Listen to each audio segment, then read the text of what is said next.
بچے کو گود لینا، اس کے ساتھ اپنی ولدیت کو درج کرنا، یہ کیسا ہے؟ جائز ہے کہ نہیں ہے؟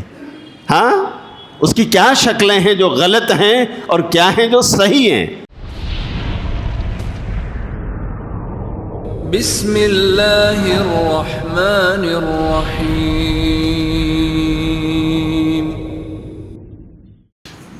ان الحمد للہ نحمده ونستعینه ونستغفره ونعوذ باللہ من شرور انفسنا ومن سیئات اعمالنا، من يهده الله فلا مضل له ومن يضلل فلا هادي له، واشهد ان لا اله الا الله وحده لا شريك له، واشهد ان محمدا عبده ورسوله۔ يا ايها الذين آمنوا اتقوا الله حق تقاته ولا تموتن الا وانتم مسلمون۔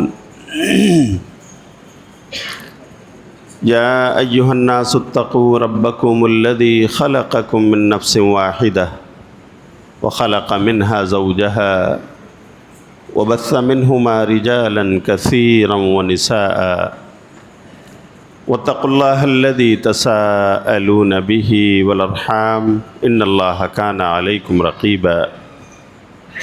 يا أيها الذين آمنوا اتقوا الله وقولوا قولا سديدا يصلح لكم أعمالكم ويغفر لكم ذنوبكم، ومن يطع الله ورسوله فقد فاز فوزا عظيما۔ أما بعد، فإن خير الحديث كتاب الله، وخير الهدي هدي محمد صلى الله عليه وسلم، وشر الأمور محدثاتها، وكل محدثة بدعة، وكل بدعة ضلالة، وكل ضلالة في النار۔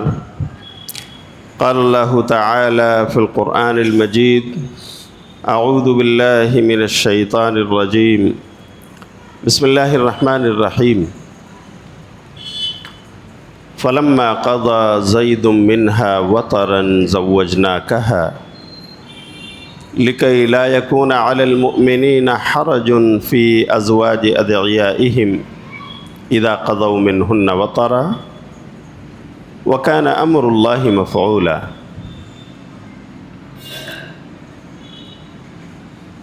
سبحانك لا علم لنا إلا ما علمتنا إنك أنت العليم الحكيم۔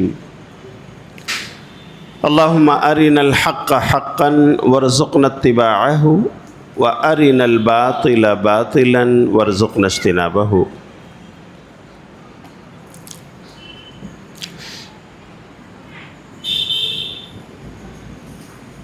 محترم حاضرین اجلاس، دینی و ملی بھائیوں، قابل احترام بزرگوں، نوجوانوں، پیارے بچوں، اور مسجد توحید بھیونڈی کے اس اجتماع میں تشریف لائی ہوئی تمام پردہ نشین ماں اور بہنوں، مسجد توحید کے تمام محترم مصلیوں اور باوقار ذمہ داروں، میں اللہ کا شکر ادا کرتا ہوں کہ اس کی توفیق سے آج اہالیان بھیونڈی کے درمیان مسجد توحید کے مصلیوں کے بیچ میں اپنے آپ کو پا رہا ہوں، کتاب و سنت کی باتیں کرنے کے حوالے سے۔ اللہ تعالیٰ مجھے آج کا جو موضوع ہے کتاب و سنت کی روشنی میں بیان کرنے، اور مجھے اور آپ سب کو اس کے تقاضے پر عمل کی توفیق عطا فرمائے، آمین۔ بعدہ بے شمار صلاۃ و درود نازل ہو ہمارے اور آپ کے آخری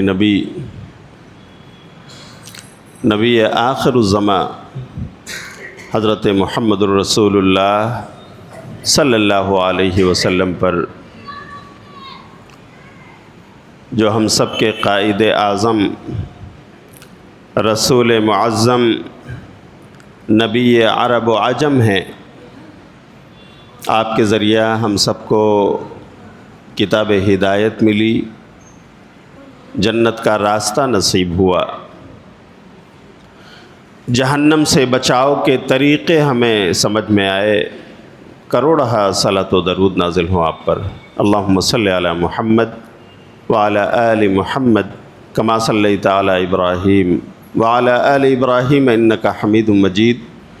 اللہم بارک علی محمد وعلی آل محمد کما بارکت علی ابراہیم وعلی آل ابراہیم انک حمید مجید۔ میں اس موقع پر جمعیت اہل حدیث ٹرسٹ بھیونڈی کا بھی شکر گزار ہوں، جناب عبدالحمید صاحب کا، ان کی ٹیم کا، اور میں اپنے فاضل مکرم رفیق دیرینہ امام مسجد توحید فضیلت الشیخ احمد اللہ صاحب سلفی کا بھی شکر گزار ہوں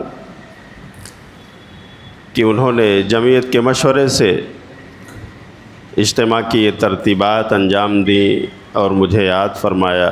نیکی کا یہ حسین موقع عطا ہوا۔ اللہ تعالیٰ تمام ذمہ داران اور منصوبین کے حق میں اس اجتماع کو صدقہ جاریہ بنائے، ہم سب کے لیے اللہ تعالیٰ اسے نفع بخش اور فائدہ مند بنائے۔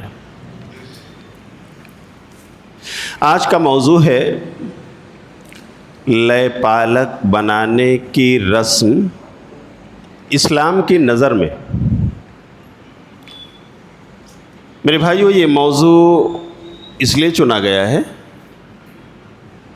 کہ بھائیوں کی طرف سے اس طرح کے سوالات آئے ممبئی میں کہ بھائی میری شادی ہوئی، مجھے اولاد نہیں ہے، میں چاہتا ہوں کہ اپنے بھائی کی کوئی اولاد میں لے لوں، پال لوں، اپنے بہن کی کوئی بچی یا ان کا کوئی بیٹا لے آؤں، پال لوں، یا ہمارے فلاں رشتہ دار ہیں، صاحب اولاد ہیں، کثیر العیال ہیں، ان کا میں بیٹا لے لوں، اپنا بیٹا بنا لوں، گود لے لوں۔ اسلام اس بارے میں کیا کہتا ہے؟ بلکہ ایک واقعہ تو کرلا میں ایسا رونما ہوا، کرلا کی مسجد دارالحدیث کے مصلی، ان کے یہاں بچے کی پیدائش ہوئی تو انہوں نے کہا کہ مولانا مجھے فون آیا ہے ہمارے صالح صاحب کی طرف سے، میں نے عقیقے کی انہیں دعوت دی، خوشخبری سنائی، تو کہہ رہے ہیں ہاں میں عقیقے میں آؤں گا، لیکن یہ بچہ جو پیدا ہوا ہے نا مجھے دے دو، کیونکہ میرے پاس اولاد نہیں، میں اس کو پالوں گا، پوسوں گا، پڑھاؤں گا، لکھاؤں گا، کھلاؤں گا، پلاؤں گا، سارے اخراجات، اور پیپر بھی اپنے نام بنواؤں گا، میں اس کا باپ بن جاؤں گا۔ اللہ اکبر۔ تو انہوں نے مسئلہ پوچھا کہ شریعت کیا کہتی ہے شیخ؟ تو اس طرح کے مسائل آ رہے ہیں، لوگوں کو یہ بات سمجھ میں آ رہی ہے کہ بھائی میں تو کسی کا بیٹا بیٹی لے کر پالتا ہوں، میں کھلاتا پلاتا پڑھاتا لکھاتا ہوں، نیکی کا کام ہے، اس پہ خرچ کرتا ہوں، اور میں اس کا باپ بھی بن جاتا ہوں، اس کے آدھار میں، اس کے پین کارڈ میں، اس کے راشن کارڈ میں باپ کی جگہ اپنا نام لکھوا لیتا ہوں، تو آخر نیکی کا کام کرتا ہوں نا۔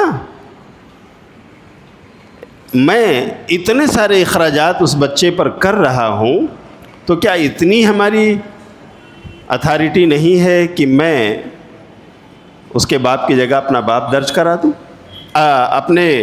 اپنا نام درج کرا دوں، میں اس کا باپ بن سکوں، میری وائف اس کی ماں بن سکے؟ اس طرح کے خیالات ہیں۔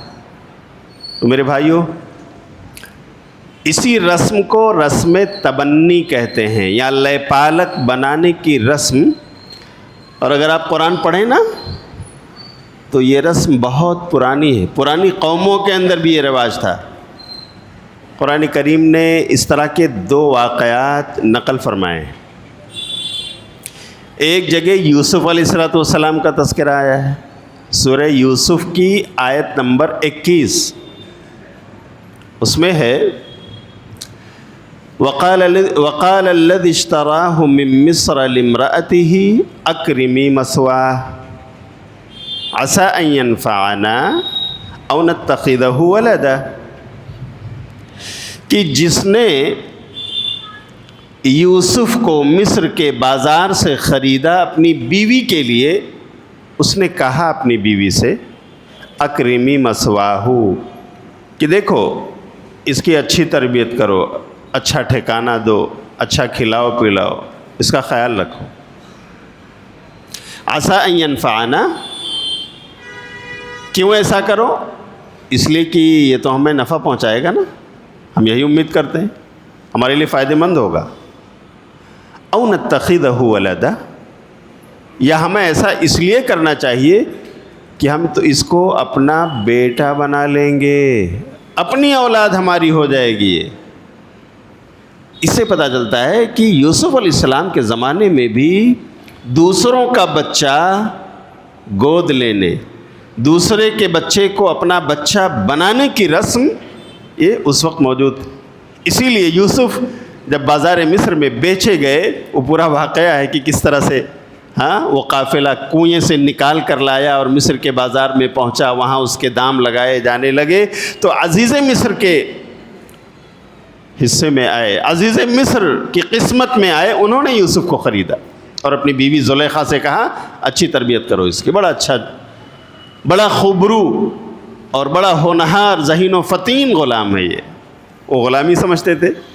تو بہرحال یوسف کو بچہ اور اپنی اولاد بنانے کی یہ تمنا عزیز مصر نے ظاہر کی، کیوں؟ اس لیے کہ اس زمانے میں یہ رواج تھا۔ اسی طرح اگر آپ دیکھیں گے تو قرآن میں ایک اور واقعے کا ذکر ہے جہاں پر کسی کے بچے کو اپنا بچہ بنانے کی بات مذکور ہے، اور وہ موسیٰ علیہ السلام کے تذکرے میں۔ اگر آپ سورہ قصص پڑھیں تو سورہ قصص میں آیت نمبر 9 میں اس واقعے کا ذکر موجود ہے، اور اس کے بعد کی آیات میں اصل میں ہوا یہ کہ موسیٰ علیہ السلام کے پیدا ہونے سے پہلے فرعون کا زمانہ چل رہا تھا۔ ایک نجومی ستارہ پرست نے بتایا فرعون کو کہ ایک بچہ پیدا ہونے والا ہے، ایک لڑکا پیدا ہوگا، بڑا ہو کر آپ کی کرسی پر براجمان ہو جائے گا وہ۔ تو جب نجومی کی یہ بات فرعون کے کانوں تک پہنچی، اس نے بالکل سیریسلی اس کو لیا اور اس نے کہا بس آج سے میرا یہ قانون نافذ کر دیا جائے، کوئی بھی نرینہ اولاد پیدا ہو تو ہم اسے قتل کر دیں گے، نہ رہے گا بانس اور نہ بجے گی بانسری۔ جب اولاد ہی نہیں ہم زندہ رکھیں گے تو ہماری کرسی چھیننے کا سوال پیدا ہی نہیں ہوتا۔ اسے تو اللہ کی حکمت معلوم نہیں تھی کہ کس طرح ہمارے ہی گھر میں اس بچے کی پرورش ہوگی، لیکن ہوا یہ کہ موسیٰ علیہ السلام پیدا ہو گئے۔ ان کی ماں کو بڑی فکر لاحق ہوئی کہ اللہ میں کیا کروں، اس ظالم فرعون کو پتہ چلے گا تو یہ میرے بچے کو قتل کر ڈالے گا۔ انہوں نے دعائیں مانگی اللہ سے، تو اللہ تعالیٰ نے ان کے دل میں یہ بات ڈالی، الہام کیا۔ اللہ کسی بھی اپنے بندے بندی کو الہام کر سکتا ہے۔ ان کے دل میں یہ بات ڈالی کہ آپ اپنے اس بچے کو ایک تابوت لاؤ، اسی تابوت میں سلا دو اور وہ تابوت لے جا کر اس ندی کے حوالے کر دو جو آپ کے پاس میں ہے، میں اس کی حفاظت کروں گا اور یہ بچہ دوبارہ آپ کو واپس لوٹا دوں گا۔ موسیٰ علیہ السلام کی ماں نے ویسا ہی کیا، تابوت منگایا، بچے کو اس میں رکھا، بڑے جگر کا کام تھا یہ، لیکن اللہ رب العالمین کی مرضی اور اس پر وہ راضی ہو گئی۔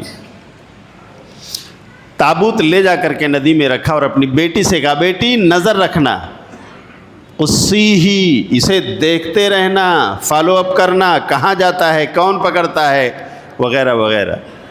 موسیٰ کی بہن دیکھ رہی ہے کہ میرا بھائی بہتا ہوا جا رہا ہے. کچھ لوگوں کے ہاتھ لگے, تابوت ان کے ذریعہ سے فرعون کے دربار میں پہنچ گیا, اور فرعون نے جب دیکھا کہ یہ تو بچہ ہے تو قرآن کے مطابق اس نے قتل کرنا چاہا. اس موقع پر فرعون کی جو بیوی تھی حضرت آسیہ, انہوں نے بچاؤ کی تدابیر اپنائی. اس واقعے کو قرآن نے ذکر کیا. وہاں پر دیکھیے دوسرے کا بچہ اسے اپنا بچہ بنانے کی وہاں پر تمنا موجود ہے. میں وہ آیت آپ کے سامنے پڑھتا ہوں, سورہ قصص کی آیت نمبر 9 ہے. وقالت امرأة فرعون قرۃ عین لی ولک لا تقتلوه عسى ان ينفعنا او نتخذه ولدا وهم لا يشعرون. اللہ کہتا ہے کہ فرعون کی بیوی نے کہا, کیا نام ہے فرعون کی بیوی کا؟ حضرت آسیہ. بڑی اچھی نیک بھلی خاتون, ایسی خاتون جن کے جنتی ہونے کی بشارت ہمارے اور آپ کے پیارے نبی حضرت محمد الرسول اللہ صلی اللہ علیہ وسلم نے دی. وہ کہتی ہیں قرۃ عین لی ولک, یہ بچہ تو میرے اور آپ کی آنکھوں کی ٹھنڈک بن سکتا ہے نا. لا تقتلوہ, فرعون مت مارو اسے, آپ قتل مت کرو اس بچے کو. کیوں مت کرو ایسا؟ عسى ان ينفعنا, امید ہے کہ بچہ بڑا ہو کر ہمارے لیے نفع بخش ہوگا. او نتخذہ ولدا, یا پھر ہم اسے اپنا ہی بچہ بنا لیں گے, اپنی اولاد ہم قرار دے دیں گے اس کو. وہم لا یشعرون, مصر والوں کو پتہ ہی نہیں چلے گا. یہاں پر دیکھیے آسیہ جو فرعون کی وائف ہیں, جو جنتی خاتون ہیں, از راہ انسانیت انہوں نے یہ بات رکھی اور یہ بات قبول بھی ہوئی. فرعون مان گیا, اس کو حضرت آسیہ کی لاجک سمجھ میں آئی اور چھوڑ دیا, کہا ٹھیک ہے پالو. اس طرح حضرت موسیٰ کو جینے کا حق ملا. لیکن یہاں پر جو جملہ قرآن نے ذکر کیا او نتخذہ ولدا, کہ ہم اس کو اپنی اولاد بنا لیں گے, اس سے پتہ چلتا ہے کہ اس زمانے میں بھی دوسرے کا بچہ اسے اپنی اولاد بنانے کی رسم اس زمانے میں بھی رائج تھی. تو یہ دو واقعات قرآن کریم میں موجود ہیں. اچھا, اتفاق ایسا ہے کہ ہمارے اور آپ کے پیارے نبی حضرت محمد الرسول اللہ صلی اللہ علیہ وسلم کی زندگی میں بھی ایک واقعہ ایسا آیا. آج میں اسی واقعے کے حوالے سے آپ کو یہ مسائل بتاؤں گا کہ بچے کو گود لینا, اس کے ساتھ اپنی ولدیت کو درج کرنا, یہ کیسا ہے, جائز ہے کہ نہیں ہے؟ ہاں, اس کی کیا شکلیں ہیں جو غلط ہیں اور کیا ہیں جو صحیح ہیں؟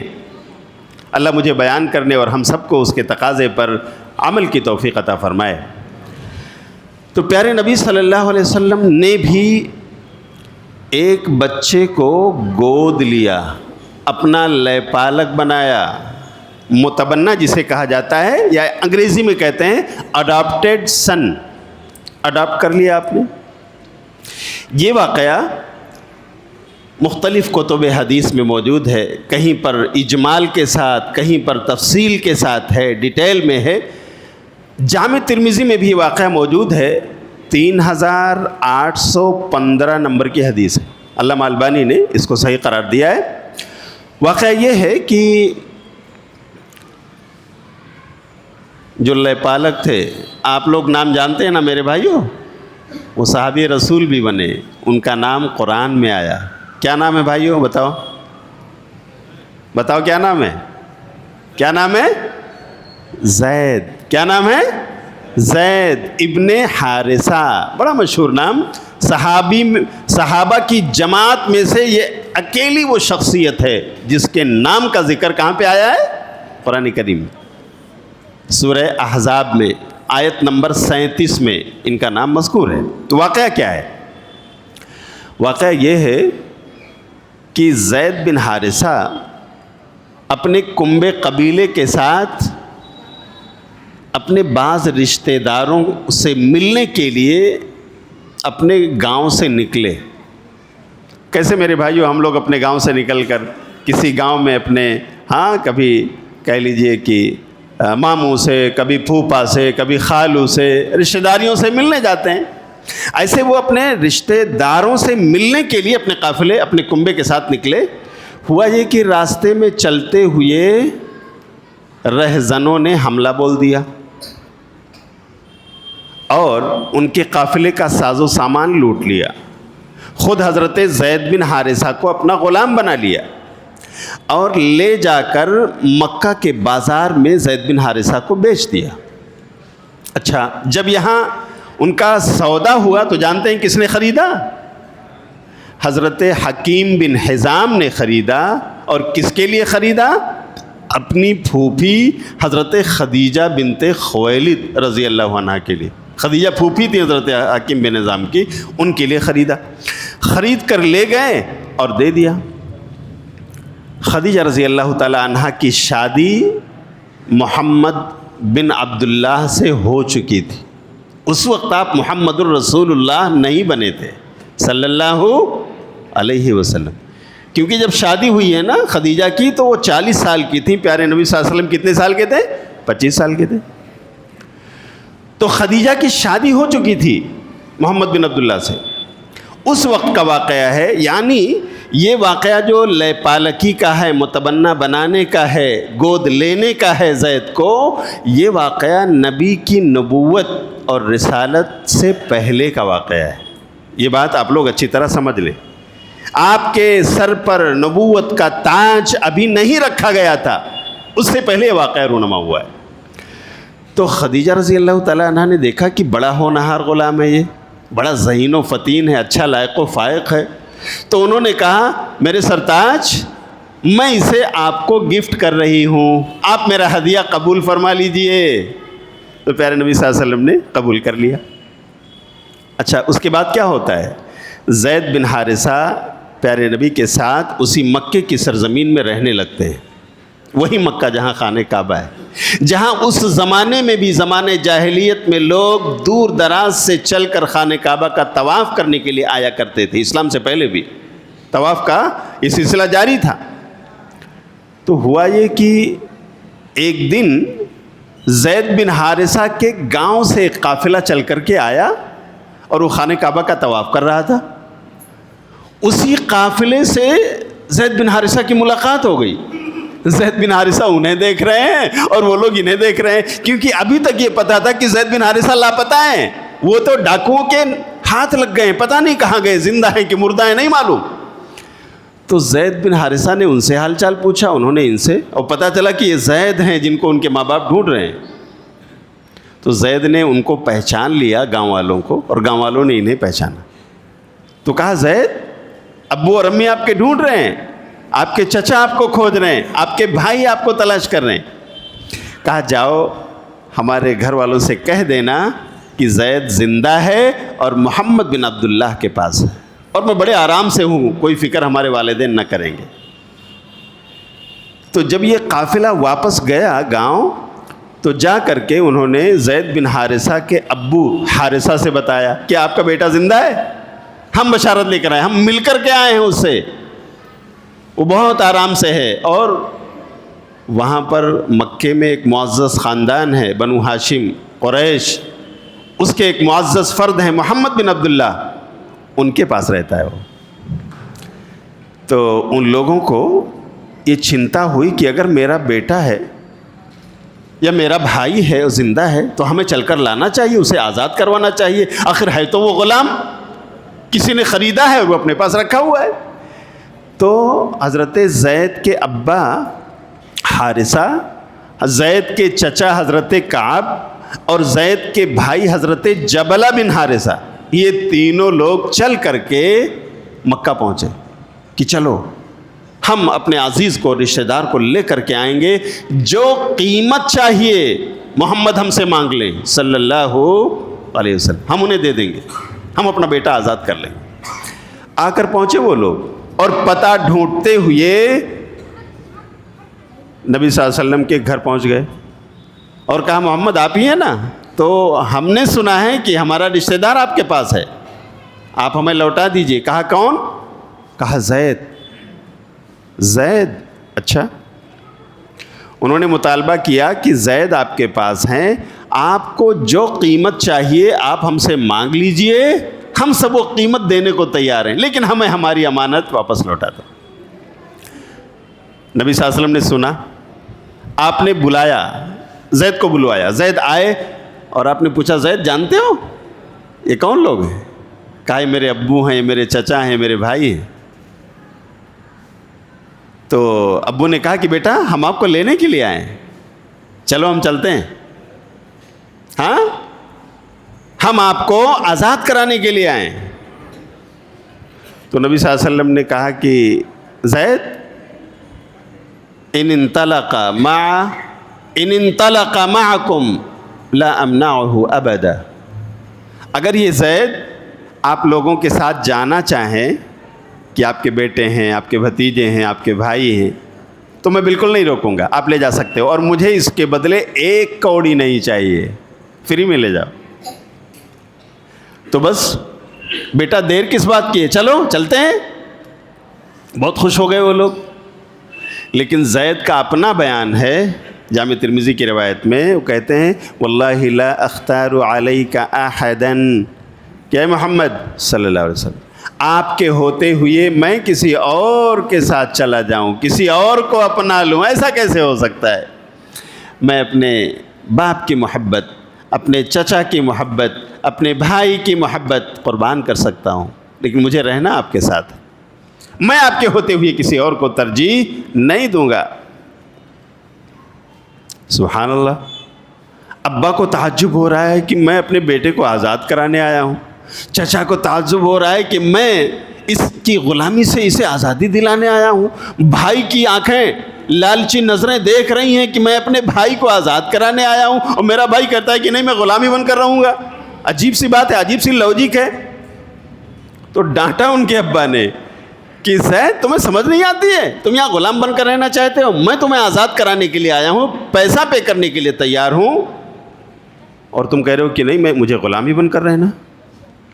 پھر بھی انہوں نے کہا کہ نہیں میں محمد کا در چھوڑ کر نہیں جا سکتا ہوں، مجھے ان سے دور رہنا گوارا نہیں، میں انہی کے ساتھ رہ کر اپنی زندگی بتانا چاہتا ہوں۔ حالانکہ میرے بھائیو ابھی وہ محمد بن عبداللہ ہیں، ابھی وہ محمد الرسول اللہ نہیں بنے، اس وقت کا واقعہ ہے۔ آپ دیکھیں کہ پیارے نبی کے اخلاق نبوت سے پہلے بھی کیسے تھے کہ جو آپ کے پاس آتا تھا وہ آپ کا ہو کر کے رہ جاتا تھا۔ تو جانتے ہیں پھر نبی صلی اللہ علیہ وسلم نے ان کے باپ، بھائی اور چچا کو تسلی دینے کے لیے کیا کیا؟ آپ صلی اللہ علیہ وسلم نے فوراً وہیں پہ کہا آج سے اے لوگوں سن لو، اے زید کے ابو، اے زید کے چچا، اے زید کے بھائی، آپ سن لو، آج سے زید محمد کا بیٹا ہے، یہ میرا وارث ہوگا۔ بہت خوش ہو گئے وہ لوگ کہ اگر آپ کا بیٹا ہے تو وہ غلام نہیں رہا۔ آپ تو مکے کے ایک معزز ترین خاندان بنو ہاشم کے ہیں، بنو ہاشم کی ایک معزز ترین شاخ قریش سے ہیں، آپ قریش کے ایک معزز ترین انسان ہیں، اگر یہ آپ کا بیٹا ہے تو پھر ہمیں اس کا کوئی غم نہیں کہ آپ کے پاس ہے۔ اس کے بعد وہ لوگ چلے گئے۔ وہیں سے زید بن حارثہ کو لوگ کہنے لگے زید بن محمد۔ کیا کہنے لگے بھائیو؟ زید بن، اللہ اکبر۔ اب زید محمد بن عبداللہ کے ساتھ زندگی گزار رہے ہیں، پیارے رسول کو تاج نبوت پہنایا گیا، آپ پر رسالت کا تاج رکھا گیا، آپ نبی بنائے گئے، آپ نے اپنی دعوت شروع کی۔ ہم سب جانتے ہیں کہ السابقون الاولون میں سے جو لوگ ہیں نا، انہی میں سے زید بھی ہیں جو آزاد کردہ غلاموں میں سب سے پہلے اسلام لائے اور نبی صلی اللہ علیہ وسلم کا ساتھ دیا جنہوں نے۔ تو اس طرح سے میرے بھائیوں زید مسلمان ہو گئے۔ 13 سالہ مکہ کی زندگی جو نبی صلی اللہ علیہ وسلم کی گزری ہے، آپ پر جو سرد اور گرم حالات گزرے ہیں، آپ کے جو اچھے برے حالات کا سامنا جو آپ نے کیا ہے، ان تمام حالات کا سامنا حضرت زید نے بھی کیا۔ حتیٰ کہ طائف کی اس دعوتی سفر میں بھی حضرت زید گئے، جہاں واپسی پر طائف کے اوباشوں کو لگا دیا گیا، انہوں نے آپ پر پتھر برسائے، وہاں بھی حضرت زید ایک میرے بھائیوں ڈھال بن کر نبی کے سامنے کھڑے تھے۔ اپنے سر پر، اپنے جسم پر، اپنے سینے پر ان کے پتھر کھا رہے تھے پیارے نبی کو بچانے کے لیے. یہی زید ہے. پیارے نبی صلی اللہ علیہ وسلم ہجرت کا حکم ہوتا ہے تو ابو بکر کے ساتھ چلے آتے ہیں مدینہ. زید بھی ہجرت کر کے آ جاتے ہیں. اچھا، یہاں آنے کے بعد میرے بھائیوں، زید چونکہ ایک آزاد انسان تھے، اس لیے ان کو آزاد کے جو حقوق ہے وہ ملنا تھا. تو نبی صلی اللہ علیہ وسلم کو ان کے شادی کی فکر ہوئی. آپ نے مدینے کے اندر موجود اپنی پھوپھی کا جو گھرانہ تھا وہاں پہ شادی کا پیغام بھیج دیا. کہا پھوپھی، آپ کی بیٹی زینب ہے نا، مجھے اس کا ہاتھ چاہیے زید کے لیے. ان لوگوں نے تھوڑا کراہت محسوس کی، لیکن معاملہ پیارے نبی کا تھا. پیارے نبی کا حکم ہوا کہ نہیں، زینب کی شادی زید سے ہوگی، بس قبول کر لیا ان لوگوں نے. تو آپ کی پھوپھی ذات بہن حضرت زینب بنت جہش، ان کی شادی زید بن حارثہ سے ہو گئی، جن کو لوگ زید بن محمد کہہ رہے تھے. میرے بھائیوں، شادی ہو گئی لیکن معاملہ جمع نہیں. حضرت زینب بنت جہش جو آپ کی پھوپھی ذات بہن ہیں، ان کے دل میں کہیں نہ کہیں یہ بات بیٹھی ہوئی تھی کہ میں تو عرب قبیلے کی ایک آزاد خاتون ہوں، ہاں، میں اس کی چشم و چراغ ہوں، اور میری شادی ایک ایسے غلام سے جسے آزاد کیا گیا ہے اس سے میری شادی ہو گئی. تو کہیں نہ کہیں یہ چیز فطری طور سے ان کے دل میں تھی. وہ پوری طرح سے اپنے شوہر زید بن حارثہ کی فرما برداری نہیں کر پا رہی تھی. آئے دن حضرت زید شکایت کرتے تھے، اللہ کے رسول زینب سے نہیں بن پاتی ہے، اللہ کے رسول زینب ہماری اطاعت نہیں کر پاتی ہے. پیارے رسول سمجھاتے کہ زید جلدی مت کرو، سمجھا بجھا کر رکھو، بیوی آپ کی نا، عورتیں نازک مزاج ہوتی ہیں، سمجھا بجھا کر رکھو، جلدی مت کرو. آخر میرے بھائیوں، نباہ نہیں ہو سکا، اور جو تقدیر الہی میں لکھا ہوا تھا وہ پورا ہوا. ایک دن زید نے حضرت زینب کو طلاق دے دیا. تمام تر یہ کہ نبی صلی اللہ علیہ وسلم روکتے تھے، منع کرتے تھے، سمجھانے بجھانے کی بات کرتے تھے، لیکن طلاق ہو گئی. طلاق ہونے کے بعد جب عدت پوری ہو گئی تو جانتے ہیں کیا ہوا؟ اب یہاں سے یہ واقعہ ایک نیا موڑ لیتا ہے. اللہ تعالیٰ اب اس لے پالکی کے رسم کو ختم کرنا چاہتا تھا. رسم تبنیت یا اڈاپٹیڈ سن اور اس کی جو حیثیت اس معاشرے میں تھی، اللہ تعالیٰ اسے ختم کرنا چاہتا تھا. اس لیے کہ جانتے ہیں اس رسم کی وجہ سے جو خرابیاں لازم آئی تھیں وہ یہ کہ ایک تو ان لے پالکوں کو وارث بنا دیا جاتا تھا، حقیقی بیٹے کی طرح، سلبی بیٹے کی طرح اس کو سمجھا جاتا تھا اور اس کے ساتھ ٹریٹ کیا جاتا تھا. اس کے ساتھ پردہ اور حجاب نہیں ہوتا تھا گھروں میں، بالکل سگے بیٹوں کی طرح اس کو لوگ سمجھتے تھے. بہت سارے لوگ ان کی وجہ سے وراثت سے محروم ہو جایا کرتے تھے. تو میرے بھائیوں، اللہ تعالیٰ نے اس کو ختم کرنا چاہا. کیسے ختم کیا؟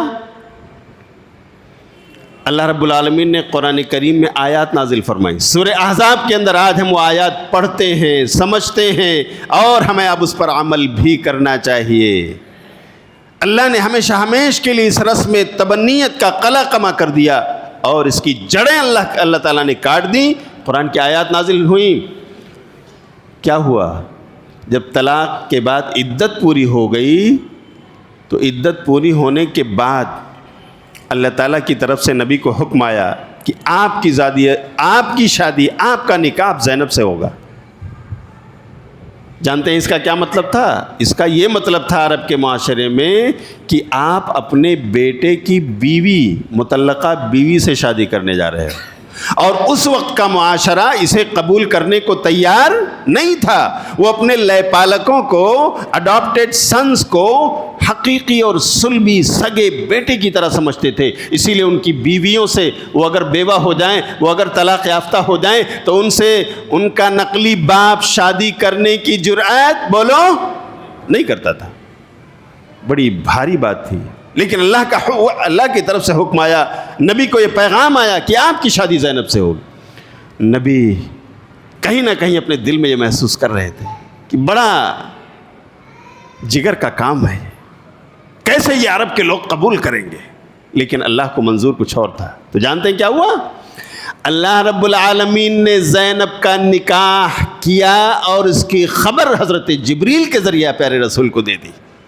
آپ کو نکاح کے لیے اللہ کی دھرتی پر کوئی محفل قائم نہیں کرنا پڑا.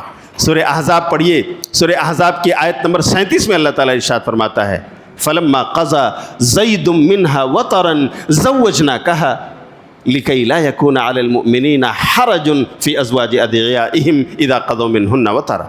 اس کا مطلب یہ ہے کہ جب زید نے اپنی بیوی سے اپنی ضرورت پوری کر لی, ان کا طلاق ہو گیا, تو اے نبی ہم نے پھر ان کی بیوی زینب جو تھی, ان زینب کی عدت کے بعد ان کا نکاح ہم نے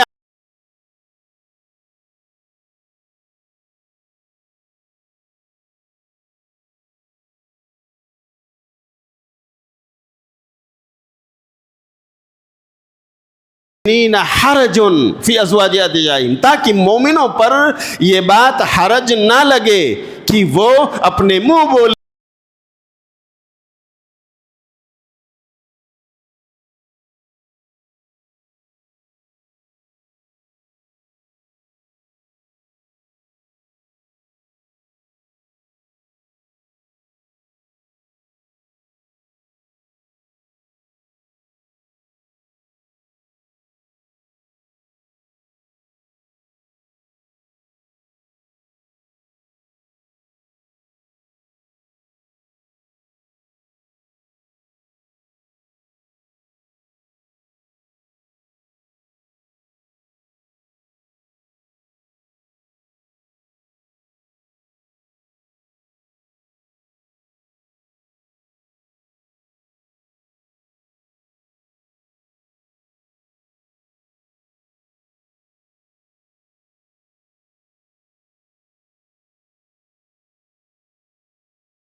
فیصلہ نہیں لیتی جب تک میں اپنے رب سے مشورہ نہ کر لوں.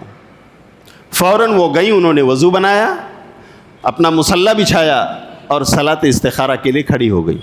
ابھی وہ نماز ہی پڑھ رہی تھی کہ استخارہ کروں, اپنے رب سے پوچھ لوں یہ رشتہ میرے لیے کیسا ہے. اللہ اکبر. میرے بھائیو, پیارے نبی کا پیغام, لیکن معاملہ چونکہ یہی تھا نا کہ ان کے منہ بولے بیٹے کی بیوی تھی وہ, اور نبی نے پیغام بھیجا تھا, وہ شش و پنج میں تھی کہ ماجرا کیا ہے, آخر زید تو ان کا لے پالک ہے نا, میں اس کی متعلقہ بیوی ہوں, میری شادی ان سے کیسے ہو سکتی ہے, تو چلو میں اللہ سے مشورہ لے لیتی ہوں.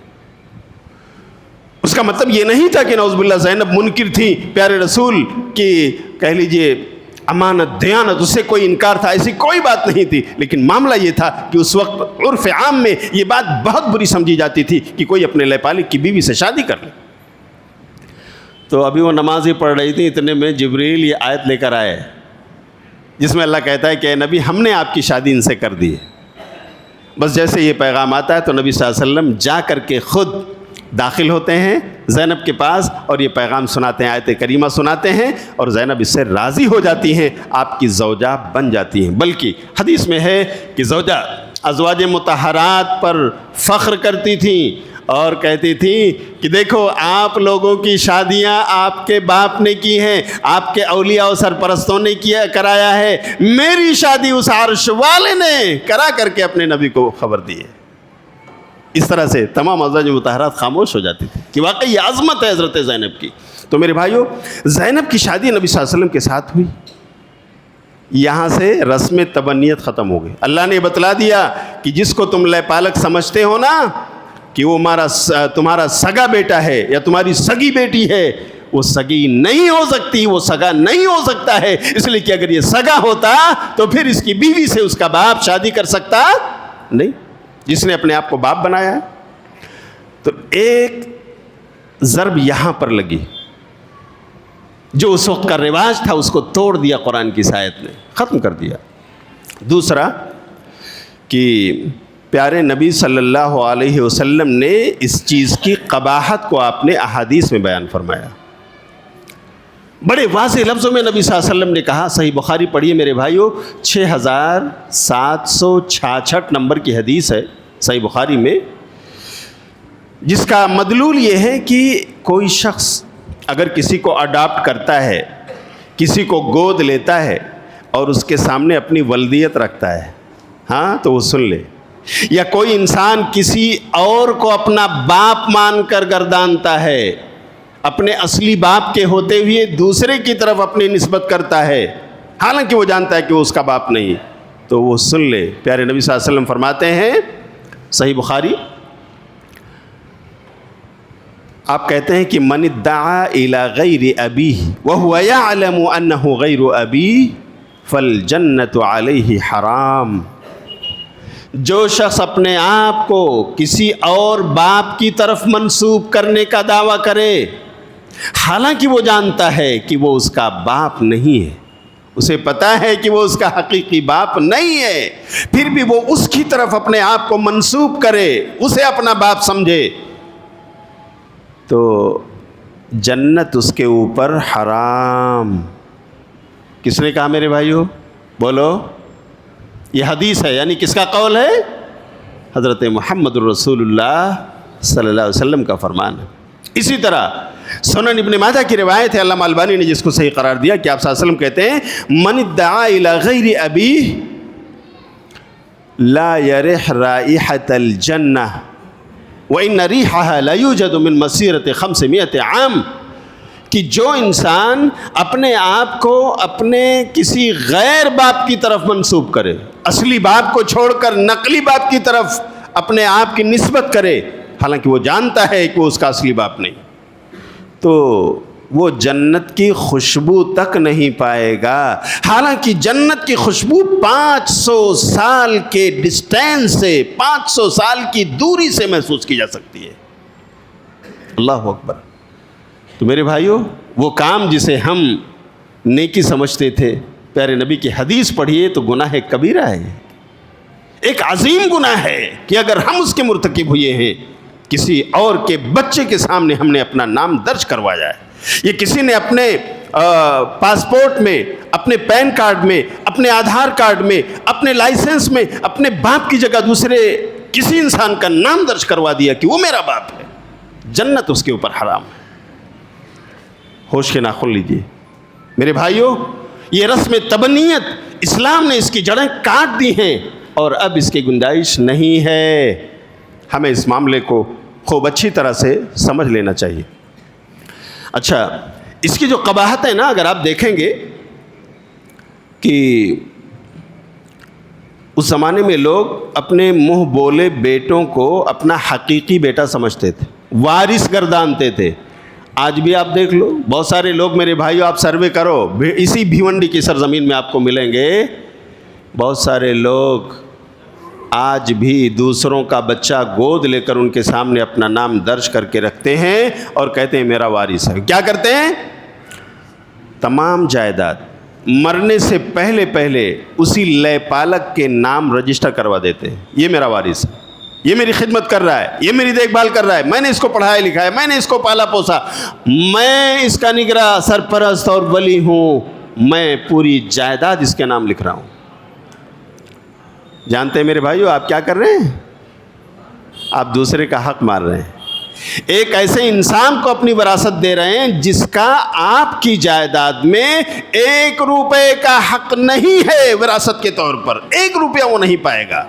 ہاں، اگر آپ اس کو دینا چاہیں تو ایک ہی شکل ہے، اور وہ یہ ہے کہ آپ اس کا حق تو نہیں بنتا، وہ آپ کا وارث تو نہیں ہوتا اسلام کی نظر میں، لیکن اگر وہ آپ کا خادم ہے، آپ نے اسے پالا پوسا ہے، آپ کے ساتھ اس نے زندگی گزاری ہے، آپ کچھ دینا چاہتے ہیں تو بس اتنا آپ کر سکتے ہیں کہ آپ اس کو وصیت کر دیں کہ میں آپ کو 1/3 اپنی جائیداد کا 1/3 1/3 حصہ آپ کو وصیت کر رہا ہوں، یہ ملے گا. باقی میرے بھائی میری بہنیں وہ وارث ہوں گے. اگر آپ پوری جائیداد اس لے پالک کو دے دیتے ہو یا اپنی پالی ہوئی اس بیٹی کو دے دیتے ہو تو میرے بھائی آپ کے بھائی کا حق مارا گیا. شریعت کی نظر میں وہ آپ کے وفات کے بعد وارث ہوتا. آپ کی بہن جو زندہ ہے وہ وارث ہوتی، اس کا حق مارا گیا. بتاؤ میرے بھائیوں کل قیامت کے دن کیا جواب بن پڑے گا اگر یہ اللہ کے سامنے ہمارا گریبان پکڑنے کے لیے کھڑے ہو گئے کہ اللہ اس نے کسی کے بچے کو, کسی کے نطفے کو اور اس سے پیدا ہونے والے بچے کو گود لیا تھا, ساری جائیداد اس نے اس کے نام کر دی تھی, اے اللہ ہم اس کے بھائی تھے, اس کا خون تھے, میں اس کی بہن تھی, اس کا خون تھی, لیکن اے اللہ میرا حق اس نے مار کر کسی اور کو دے دیا, اے اللہ آج مجھے میرا حق دلا دے. میرے بھائیو بتاؤ کیا ہماری نیکیاں خالی نہیں ہوں گی؟ خالی ہو جائیں گی. اللہ تعالیٰ حقوق بانٹ دے گا, وہ معاف نہیں کرے گا جب تک یہ بندے نہ معاف کر دیں. اس لیے میرے بھائیو اگر اولاد نہیں ہے کوئی بات نہیں, یہ اللہ کا فیصلہ ہے. آپ اللہ سے امید رکھیے, دعا کیجیے, اپنا عقیدہ مت بگاڑیے. شادی کو 2-4 سال ہوئے اور آپ اکتا گئے اللہ سے دعا مانگتے ہوئے. ہاں میرے بھائی کبھی اللہ تعالیٰ دیر سے بھی دیتا ہے کہ نہیں دیتا ہے؟ دیتا ہے نا. مایوس مت ہو, اللہ سے دعا مانگیں. میں گواہ ہوں کہ میرے ایک ساتھی, میرے کلیگ, ایک مدنی ساتھی, وہ بتاتے ہیں کہ شادی کے 8 سال پورے ہوئے اس کے بعد اللہ تعالیٰ نے مجھے پہلی اولاد عطا فرمائی. ایسا بھی واقعہ میرے سامنے آیا کہ شادی کر لی میں نے اور 4-6 سال گزر گئے, بچہ نہیں ہوا. پھر ہم نے اس لالچ میں کہ ہماری بیوی کو بچے نہیں ہو رہے ہیں, چلو دوسری شادی کر لیتا ہوں. دوسری شادی انہوں نے کیا, اچھے انداز میں کیا, اس کا حق بھی انہوں نے دیا, لیکن ان کی دوسری شادی ہوتی ہے اور ادھر ان کی پہلی بیوی اللہ تعالیٰ اس سے ان کو اولاد عطا فرما دیتا ہے. پہلے اس سے بچہ پیدا ہوتا ہے, بعد میں دوسری سے انہیں اولاد ملتی ہے. ایسا بھی ہے. تو میرے بھائیوں عقیدہ مت خراب کرو, یہ اللہ کا فیصلہ ہے. پڑھو سورہ شورا سورت نمبر 49 کی آیت نمبر 50 میں کتنا واضح بیان اللہ تعالیٰ دیتا ہے اور فرماتا ہے للہ ملک السماوات والارض یخلق ما یشاء. اللہ ہی کے لیے بادشاہت ہے آسمانوں کی, زمینوں کی, وہ جسے چاہتا ہے پیدا کرتا ہے.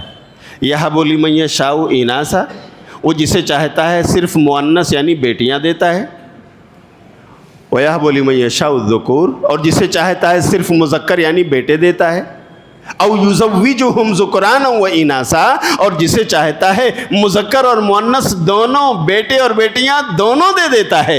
وَيَجْعَلُ مَن يَشَاءُ عَقِيمًا, اور وہ جسے چاہتا ہے بانجھ بنا دیتا ہے, نہ بیٹے اور نہ بیٹیاں.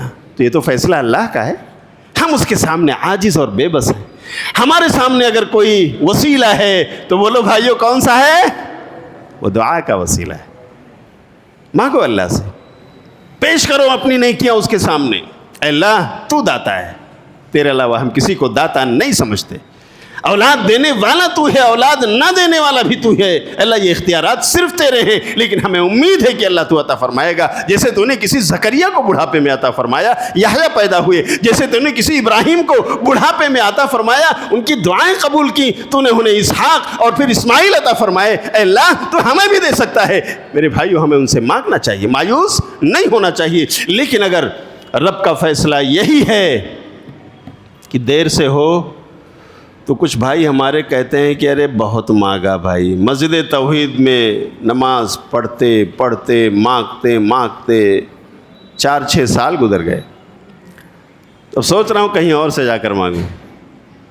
سنا ہوں بمبئی میں حاجی علی ہے, ماہم والے بھی کچھ دے دیا کرتے ہیں, نعوذ باللہ من ذالک. میرے بھائیو اپنے مسلمانوں میں, اور مجھے کہنے دو جرات کی بات ہے, لیکن اپنے اہل حدیثوں میں جو تھوڑا دین بیزار قسم کے لوگ ہیں, دینداری جن کے اندر نہیں ہے, وہ بھی یہاں تک کیا انہوں نے کہ چلے گئے. نعوذ باللہ من ذالک. ماحول, انوائرمنٹ, ایٹماسفیئر, ان کو ماحول اپنے آس پاس کا ایسا ملا کہ اس نے جانے پر انہیں مجبور کر دی. حالانکہ میرے بھائی جانتے ہو کیا ہوتا ہے؟ اللہ کے ہاں اگر یہ طے ہے کہ آپ کو اولاد شادی کے بعد 7ویں سال ہوگی اور آپ 4-5 سال میں اکتا گئے مانگتے, تو آپ نے کہا چلو فلاں کہہ رہے ہیں کہ حاجی علی ایک بار چلے جاؤ, تو چلو چلے جاتا ہوں. ارے کچھ لوگ کہتے ہیں کہ نہیں اجمیر گھوم کے آؤ نا, وہاں تو مل ہی جائے گا. ایسا عقیدہ ہے میرے بھائیو, یہ گناہ ہے, کبیرہ ہے. اللہ کا کام دوسروں کو آپ سونپ رہے ہیں, شرک اکبر. اللہ اس کو کبھی بغیر توبہ کے معاف کر سکتا بولو نہیں, لیکن ایسا کر رہے ہیں. پتہ چلا کہ گئے اور وہاں گھوم گھام کر طواف کر کے آ گئے، اور اس کے سال 1.5 سال کے بعد ان کے یہاں پیدائش ہوئی، تب بھائی اس کے بعد کیا عقیدہ بن گیا کہ اللہ سے مانگا اور نہیں ملا، لیکن دیکھو گیا 2-4 چکر لگا کے آیا، بس 2 سال ہوئے ابھی وہاں آتے جاتے، اور بس ہمیں اجمیر والے نے دے دیا۔ میرے بھائیوں میں آپ سے پوچھتا ہوں، کس نے دیا؟ اجمیر والے نے کہ عرش والے نے؟ بولو، کس نے دیا اس کو؟ عرش والے نے دیا، لیکن عرش والے کے ہاں طے تھا کہ شادی کے بعد 6 سال کے بعد 7 سال کے بعد اس کے ہاں اولاد ہوگی، لیکن وہ اکتا کر کے اللہ کے در کو چھوڑ کر ان کے دروں پر جا کر ماتھا ٹیکنے لگا، ہاتھ پھیلانے لگا، اور وہاں جانے کے بعد جب اسے اولاد ہوئی تو وہ یہ سمجھ بیٹھا کہ اس نے دیا ہے، حالانکہ دینے والا کون؟ اللہ ہے۔ اپنی توحید مضبوط کر لو۔ جس اللہ نے زکریا کو مانگنے پر دے دیا اور وہ بھی بڑھاپے میں، جس اللہ نے ابراہیم کو دے دیا اور وہ بھی بڑھاپے میں، وہ اللہ ہمیں دے سکتا کہ نہیں؟ بولو، وہی دے گا۔ اور اگر وہی نہ دینا چاہے تو دنیا کی کوئی ہستی ایسی نہیں ہے جو اسے اولاد عطا فرما دے۔ تو میرے بھائیو یہ عقیدہ اپنا درست کر لو۔ کرنا کیا ہے؟ متبادل جائز راستے کیا ہیں کہ اب نہ تو ہم ولدیت اپنی اس کے سامنے درج کرا سکتے ہیں، ہاں ہم نہیں اپنا نام لکھا سکتے۔ بعض لوگ کہتے ہیں مولانا پھر پڑھاؤں گا کیسے؟ ہاں اس کی تعلیم کیسے ہوگی؟ پوچھا جاتا ہے باپ کون ہے؟ ارے بھائی اس کا باپ ہے نا، آپ جانتے ہو تو آپ اس کا نام، اس کے باپ کا نام لکھا دو۔ آپ پال پوس رہے ہو نا، پالو پوسو۔ اسلام کہاں روکتا ہے؟ پالو پوسو، پڑھاؤ لکھاؤ، کھلاؤ پلاؤ، شادی بیاہ کرو، آگے بڑھاؤ۔ اللہ کی قسم اسلام نہیں روکتا، لیکن آپ اس کو اپنا حقیقی بیٹا بنا سکتے؟ بولو، اس کی رکاوٹ ہے۔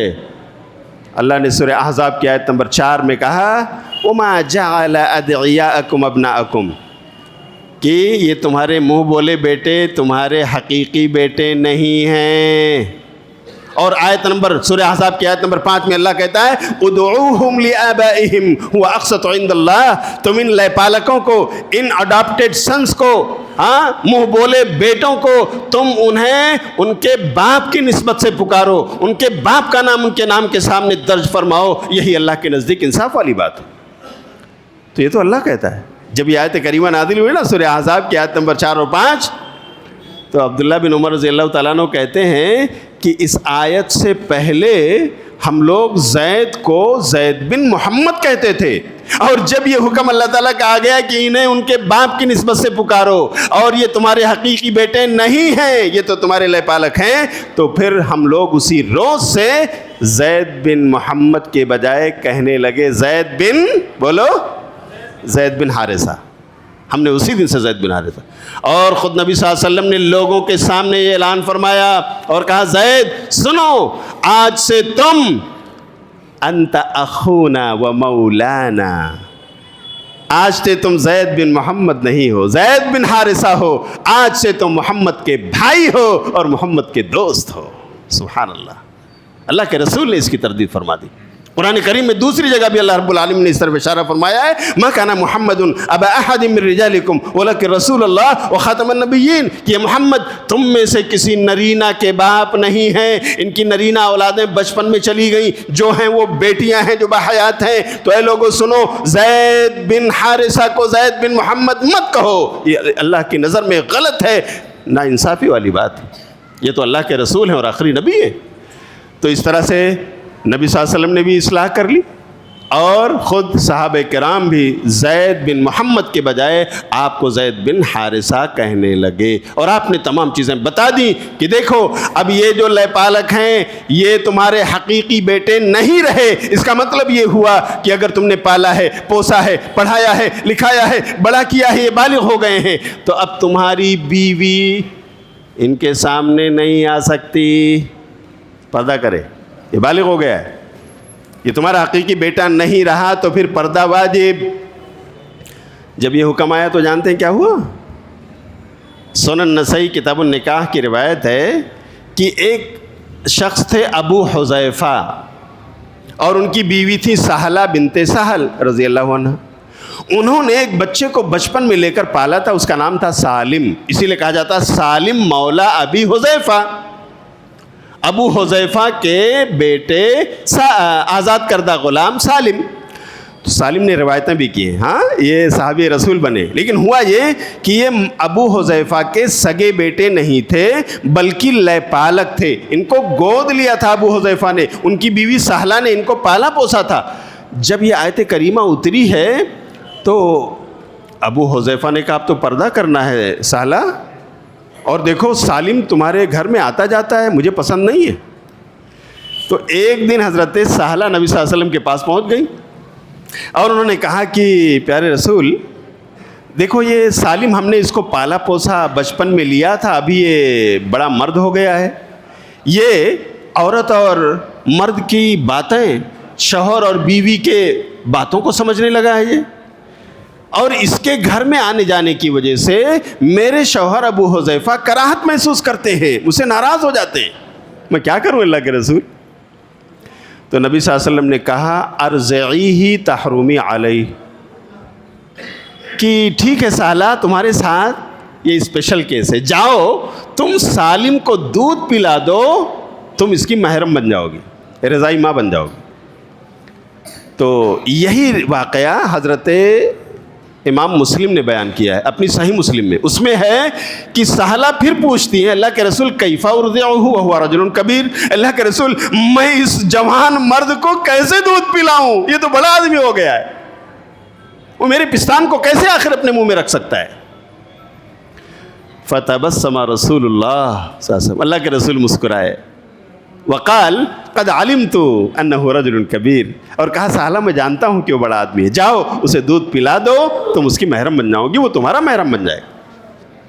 تو پھر کیسے دودھ پلایا انہوں نے, اس کا ذکر حدیث میں نہیں آتا, لیکن مفسرین نے, شارحین نے لکھا ہے, خاص طور سے قاضی عیاض نے لکھا ہے, غالب گمان یہ ہے کہ حضرت سہلہ رضی اللہ عنہا نے برتن میں اپنے پستان سے دودھ نکال کر وہ برتن حضرت سالم کو دیا, اور سالم نے اس برتن میں موجود دودھ کو 5 مرتبہ پیا, اور اس طرح سے اس کے محرم ہو گئے, اور سہلہ یہ رضائی ماں بن گئی اور سالم ان کے بیٹے بن گئے. اس کے بعد وہ نبی صلی اللہ علیہ وسلم کے پاس کہا اللہ کے رسول قد ارضعتہ, اللہ کے رسول میں نے ان کو دودھ پلا دیا ہے. وقد ذهب الذي في نفس ابی حذیفہ, اور ابو حذیفہ کے دل میں جو بات, جو کراہت موجود تھی نا, وہ ختم ہو گئی, اب وہ بھی خوش ہیں کہ اب تو تمہارا بیٹا ہے. لیکن میرے بھائیو سنو, یہ اسپیشل کیس تھا, جوان آدمی کو دودھ پلایا گیا نا, عام طور سے ایسے رضاعت ثابت نہیں ہوتی, اس لیے کہ حدیث میں انما الرضاعۃ من المجاعہ, جب بھوک چلی جاتی ہو دودھ پینے سے, اس مدت میں اگر کوئی دودھ پیے تب وہ رضائی بیٹا ہوگا یا وہ رضائی ماں ہوگی, جوانی پر نہیں. جوانی پر اس کی خوراک ہے, دال چاول کھاتا ہے, روٹی سبزی کھاتا ہے, اور اس طرح سے وہ اپنے پیٹ بھرتا ہے, یہ دودھ اس کی غذا نہیں رہی. تو جب اس کی غذا ہی دودھ ہو, اسی پر اس کا انحصار ہو, اس 2 سالہ مدت میں وہ پی لے, تب وہ رضائی ماں اور وہ رضائی بیٹا ہوں. یہ عام حکم ہے, لیکن سالم کا واقعہ یہ ایک اسپیشل کیس تھا جو نبی صلی اللہ علیہ وسلم نے ان کے گھر کو باقی رکھنے کے لیے یہ انہیں دیا تھا. تو میرے بھائیو اس سے پتہ چلتا ہے کہ آج بھی آپ اور ہم کسی کا بچہ پال سکتے ہیں, ہاں رکھ سکتے ہیں. اپنے آنگن میں بچوں کی کلکاریاں سننے کے لیے ہم ان کو میرے بھائیو لا سکتے ہیں. اسلام اس سے نہیں روکتا. اسلام کس سے روکتا ہے؟ ان کو اپنا حقیقی بیٹا مت گردانو کہ انہیں اپنی جائیداد کا وارث بنا دو, یا انہیں اس طرح سے مت ٹریٹ کرو کہ تمہاری بیوی ان کے سامنے بے حجاب ہو جائے, تمہاری جوان بیٹیاں اس کے سامنے بے حجاب آیا کریں. نہیں, یہاں پردے کا حکم لاگو ہوگا. تم اور تمہارے بیٹیاں جو جوان ہیں وہ اس سے پردہ کریں گی, اور اسی طرح وہ تمہارا وارث بھی نہیں ہوگا. دینا چاہتے ہو تو وصیت کر کے 1/3 کے اندر دے سکتے ہو, اس سے زیادہ کا حق اس کا نہیں ہو سکتا. تو میرے بھائیو اب سوال یہ ہے کہ متبادل کیا ہے؟ اولاد نہیں ہے, جن کے پاس اولاد نہیں ہوتی. وقت ہو گیا, 8 بج گئے. میں 5 سے 10 منٹ میں یہ خلاصہ کرنا چاہوں. میرے بھائیو آگے آ جاؤ. دیکھو کچھ لوگ شاید باہر کی طرف سیڑھیوں پر, یہاں وہاں آگے کی طرف آ جاؤ, آگے کی طرف, تھوڑا آگے کی طرف آ جاؤ. جزاکم اللہ خیرہ.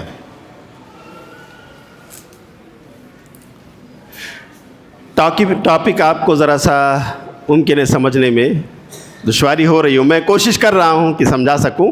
اگر کوئی مسئلہ رہا تو شیخ احمد اللہ صاحب سلفی ہاں امام محترم موجود ہیں، انشاءاللہ آپ ان سے سوالات بھی کر لیجئے گا تاکہ آپ کے دل کو تشفی ہو جائے. ہو سکتا ہے کیونکہ جہاں جہاں میں نے یہ خطبہ دیا ہے نا، وہاں میں نے جمعہ کے بعد دیکھا کہ ایک بھیڑ جمع ہو گئی، میرا مسئلہ میرا مسئلہ میرا مسئلہ. آپ کے بھی مسائل ہو سکتے ہیں، شیخ سے پوچھ لیجئے گا کیونکہ میں شاید نکل جاؤں. تو میرے بھائیوں، میں آپ کو بتا رہا تھا کہ اولاد نہیں ہے، اب اس کا متبادل کیا ہو، کیسے کریں. ابھی تک تو ہم اس کو اپنا بیٹا سمجھتے تھے، پالتے، اپنی بیٹی سمجھتے تھے اور پالتے تھے، اس کو وراثت دیتے تھے، جائیداد کا حق اسے دیا کرتے تھے. کیا کرنا ہے؟ دیکھو میرے بھائیو، متبادل راستے جو شریعت نے ابھی اس کے دروازے کھلے رکھے ہیں وہ یہ کہ آپ کے پاس اولاد نہیں تو سب سے پہلے آپ اپنا میڈیکل چیک اپ کرا لو. آج سائنس اور ٹیکنالوجی بہت ترقی کر چکی ہے، میڈیکل سائنس عروج پر ہے، پتہ چل جاتا ہے کہ کمزوری کس میں ہے. اگر یہ معلوم ہوتا ہے چیک اپ کے بعد کہ کمزوری بیوی میں ہے، اس لیے بچے نہیں ہو رہے، شوہر صحیح سالم، اس میں اللہ نے اس کے مینسز میں وہ صلاحیت رکھی ہے، ہاں وہ جراثیم موجود ہیں کہ بچہ پیدا ہوگا انشاءاللہ. تو آپ کیا کرو، اپنی حیثیت کے اعتبار سے اپنی بیوی کو سمجھا سکتے ہو کہ میں دوسری شادی کر لیتا ہوں اس لیے کہ مجبوری ہے اپنے پاس. میرے جوان ہنس رہے ہیں، خاص طور سے وہ لوگ جو اس طرح کے ماحول سے گزر رہے ہیں، ان کے دلوں میں شاید یہ تمنا بھی امڑ رہی ہوگی، کاش ان کی بیویاں بھی سننے آئی ہوں تو ان کا معاملہ آسان ہو جائے. میرے بھائی، آپ اپنی بیوی سے اجازت لینا اسلام میں ضروری نہیں ہے دوسرے نکاح کے لیے، لیکن بہرحال وہ آپ کی بیوی ہے، اسے سمجھانا، اسے کنونس کرنا، یہ آپ کے اندر صلاحیت ہونا چاہیے. بھائی بیٹا نہیں ہے، بیٹی نہیں ہے، ہمیں اولاد کی کلکاریاں چاہیے تو اسلام نے اجازت دی ہے، کر لیتا ہوں. ہماری حیثیت بھی اللہ نے ہمیں ایک سے زیادہ 2 گھر دیے ہیں، گھر نہیں ہے چلو میں رینٹ پہ لے لوں گا، ہے نا. آپ دوسری شادی کر لو، اللہ نے آپ کو صلاحیت دی ہے، آپ امت مسلمہ میں اضافے کا ذریعہ بن سکتے ہو. تو میرے بھائی رکاوٹ کس بات کی ہے؟ آپ اپنی دائرے میں اپنی حیثیت کے مطابق دوسرا نکاح کر لو.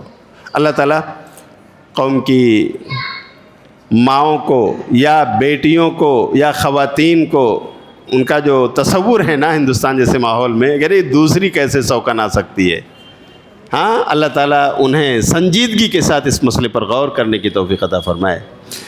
اچھا، اگر جانچ کے بعد یہ پتہ چلتا ہے کہ کمزوری بیوی میں نہیں ہے، شوہر میں، تو کیا حال ہے بھائی؟ شوہر ہی کے اندر یہ صلاحیت موجود نہیں کہ اس کے یہاں بچہ پیدا ہونے کی امید کی جائے، خاتون میں ہے تو کوئی بات نہیں، آپ اس خاتون کو باقی رکھو، یہ اللہ کا فیصلہ تھا، آپ کی شادی ہوئی، آپ اسے طلاق مت دو، اپنے ساتھ رکھو. یہ کوئی جرم نہیں ہے کہ بچے پیدا نہیں ہو رہے، آپ اس سے راضی رہیے.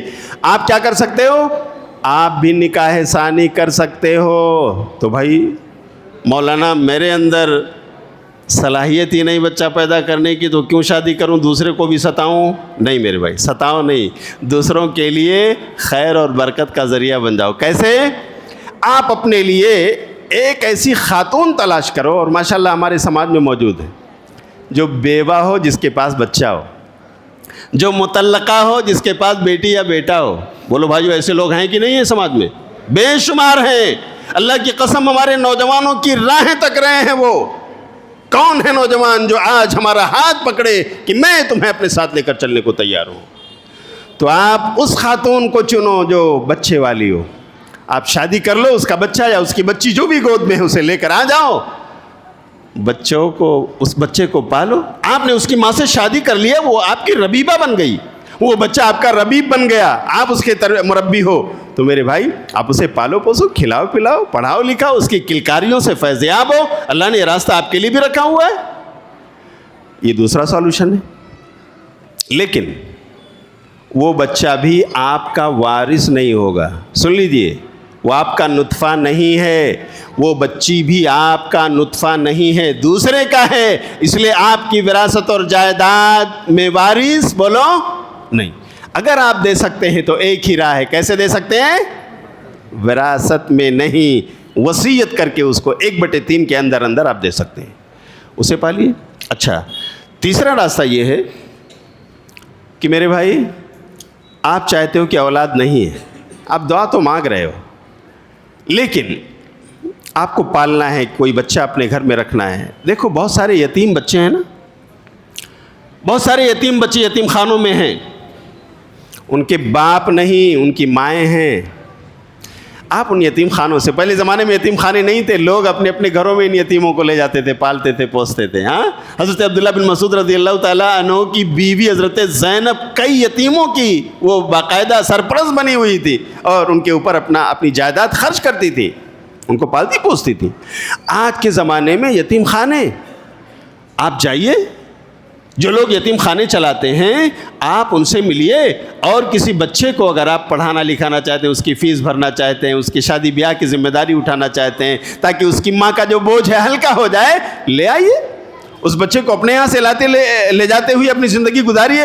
لیکن اس کے پیپر میں ولدیت کی جگہ آپ کا نام درج کر سکتے؟ بولو نہیں. آپ اپنی وائف کا نام اس کے ماں کے نام کی جگہ درج کر سکتے نہیں.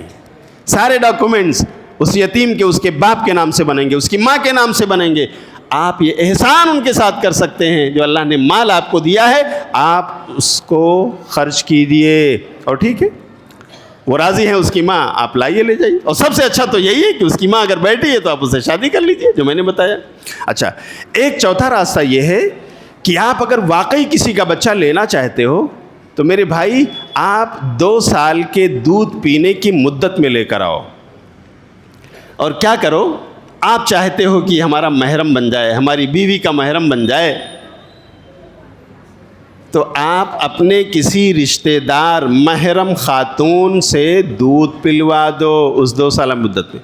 آپ کی ماں کا دودھ اگر وہ پی لیتا ہے بچہ، آپ کے وہ بچی، یا اسی طرح آپ کے بہن کا دودھ، یا اسی طرح آپ کی بھانجی کا دودھ، یا اسی طرح آپ کی بھتیجی کا دودھ، اگر وہ بچی یا بچہ پی لیتے ہیں تو پھر میرے بھائیو آپ کے آنگن میں وہ رہتے ہوئے آپ کے محرموں میں آ جائیں گے. وہ بچی ہے نا، آپ کے بھانجی کا دودھ پی ہوئی ہے، ہاں تو اس کی رضائی بیٹی ہو گئی، تو وہ پھر آپ کے لیے محرم ہو گئی، آپ کو پردے کی ضرورت بعد میں نہیں پڑے گی.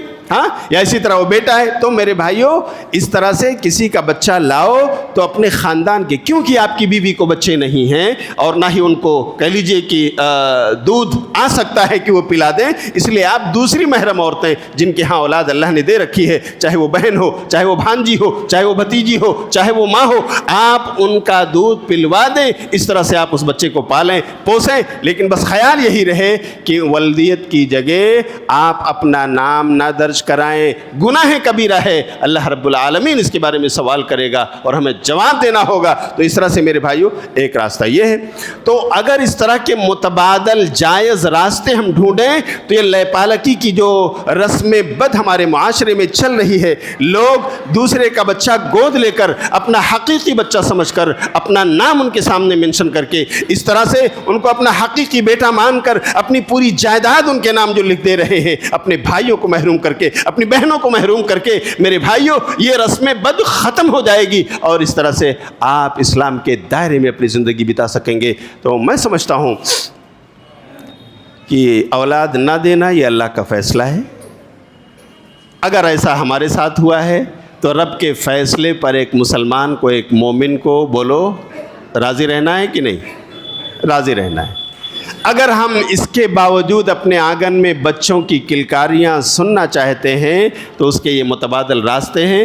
نکاح ثانی کر لیجئے، یا اگر آپ میں بچہ پیدا کرنے کی صلاحیت نہیں تو آپ کسی بیوہ سے جس کو اللہ نے بچہ دیا ہو اس سے شادی کر لیجئے اور لے آئیے، یا کسی یتیم کو لے آئیے یتیم خانے سے جا کر کے. یا آپ دیکھیں آپ کے عزیز و اقارب میں بھی ایسے لوگ مل سکتے ہیں، ہاں، جن کے بچے یتیم ہو گئے ہوں، ان میں سے کسی کو لے لیں. یا یتیم نہیں بھی ہے تو بھی آپ دیکھیں آپ کے بھائی کثیر العیال ہے، آپ کی بہن کثیر العیال ہے، بہت ساری اولاد اللہ نے ان کو عطا فرمائی ہے اور ان کے پاس آمدنی اتنی نہیں ہے کہ وہ سارے بچوں کو پڑھا لکھا سکیں، ان کو کھلا پلا سکیں، کافی تنگی کا شکار ہیں، ہم اپنی آنکھوں سے دیکھ رہے ہیں. ایسے میں میرے بھائیو ان کا سہارا ہم بن سکتے ہیں، ان کے کسی بچے کو پال سکتے ہیں. اور اس طرح سے میرے بھائیو پالنا برا نہیں، پوسنا برا نہیں، کھلانا پلانا برا نہیں. برا یہ ہے کہ زمانے جاہلیت کی رسم بد، جو رسم تبنی ہے، لے پالکی کی رسم ہے، منہ بولا بیٹا بنانے کی رسم ہے، یا اڈاپٹیڈ سن کو لانے کی رسم ہے، جس کو حقیقی بیٹا سمجھا جاتا تھا، حقیقی بیٹی سمجھا جاتا تھا، وراثت میں حقدار سمجھا جاتا تھا۔ بس ان چیزوں سے ہمیں پرہیز کرنے کی ضرورت ہے، اور اگر ہم یہ کر لے جاتے ہیں تو احسان کرنے سے، بھلائی کرنے سے اسلام ہمیں روکتا بولو نہیں ہے۔ میں امید کرتا ہوں کہ شریعت نے ہمیں جو راستے دیے ہیں، ہاں یہ موضوع اگر ہم نے سنا ہے، سمجھا ہے، اگر ہم سے یہ غلطی ہوئی کہ ہم نے کسی بچے کو لیا اور اس کے باپ کی جگہ اپنا نام درج کرا دیا، تو اصلاح کر لے، ہاں گزٹ کروا لے، اصلاح ہو جائے گی میرے بھائی۔ بھلے وہ کالج کا سرٹیفائیڈ کیوں نہ ہو چکا ہو، آج بھی اس کا گزٹ ہو جائے گا۔ جی میرے بھائی۔